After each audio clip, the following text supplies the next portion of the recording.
I've been hanging out in there. I haven't been working in LA, but I come out here and hang out and shit. I was out here a few weeks ago. I almost got arrested. I'm not bullshitting. This happens to a lot of black people. What happened was, I was coming out of one of those nightclubs in Hollywood, and my friend saw me. I guess I was wobbling or something. So he just rolled up. It was a good friend of mine. He's like, hey, Dave, give me the keys. And I was like, all right, nigga, just take the keys. And I got in the passenger side of my car, and he drove it. And it was fine, just talking, chopping it up. And then on the 10, the blue and whites hit us. Now, I should tell you, the friend that was driving me was black, which really doesn't have anything to do with the story, other than to let you know there was fear in the car. Not my fear. I'm black, but I'm also Dave Chappelle. So I figured, you know, shit'll probably be fine.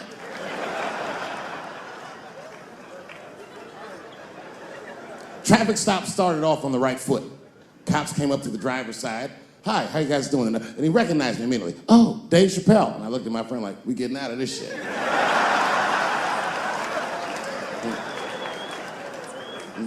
And then he says, you know, you guys were swerving in the lane. Do you mind just stepping out the car for a second? Still no cause for alarm. I looked through the rearview mirror. The body language of the arrest looked good. He was talking. So then I started fucking with the radio. You know, a traffic stop's going good if you listen to the radio when someone else is outside of the car. But then when I looked back in the rearview mirror, something had gone horribly wrong. The motherfucker's back there like. And the next thing I knew, they were stuffing him in the back of the car, and I thought, you know, when anybody would think of a situation like that, oh my God, what is gonna happen to me?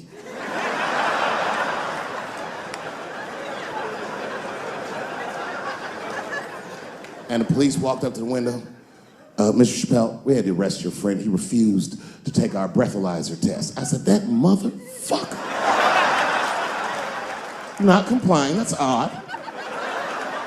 So, officer, what's gonna happen to me? Well, you're fine. We're just gonna have to ask you to step out of the car so we can impound the vehicle, and we'll arrange for you to have a ride home. I said, oh, well, nah, I would rather you just give me the keys. They said, Mr. Chappelle, your friend already told us he's your designated driver. We can't let you drive in this condition. I was like, no, nigga, I'm good. I'm good.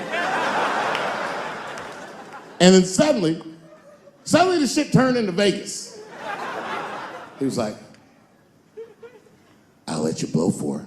I said, excuse me? He said, if you blow on my breathalyzer. I said, oh, nigga, I thought you was trying to get your dick sucked. What's going on?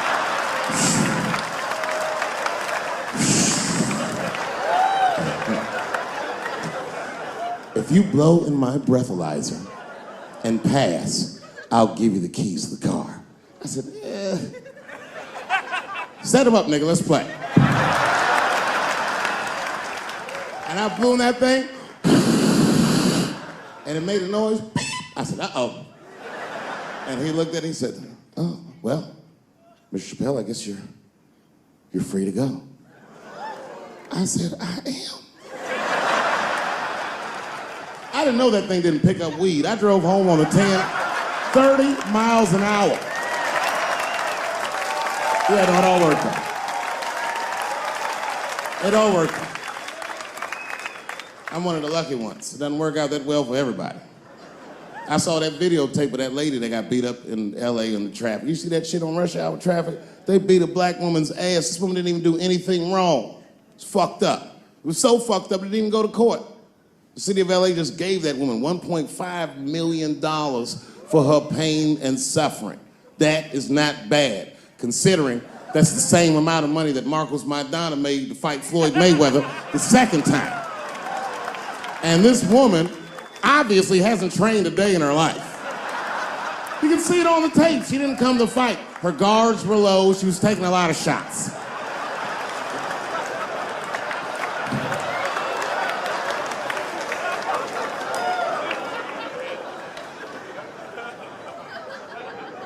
Everybody's mad at police now. I watched that. You see that shit on Netflix? The making a murderer? The Stephen Avery story? Yeah, well, if you haven't seen it, check it out.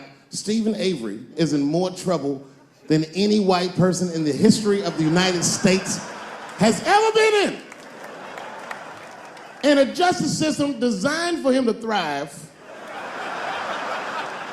he's failed miserably twice. I can't even wrap my mind around it. If Making a Murderer was about a black dude, that shit would be called Duh. Of course everything can go wrong.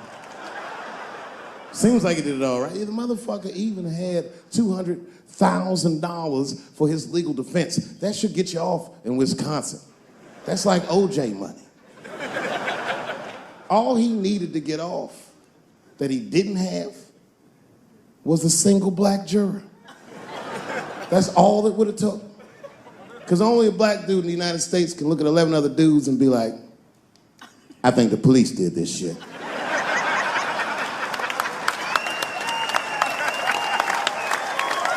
He's fucked up in the game.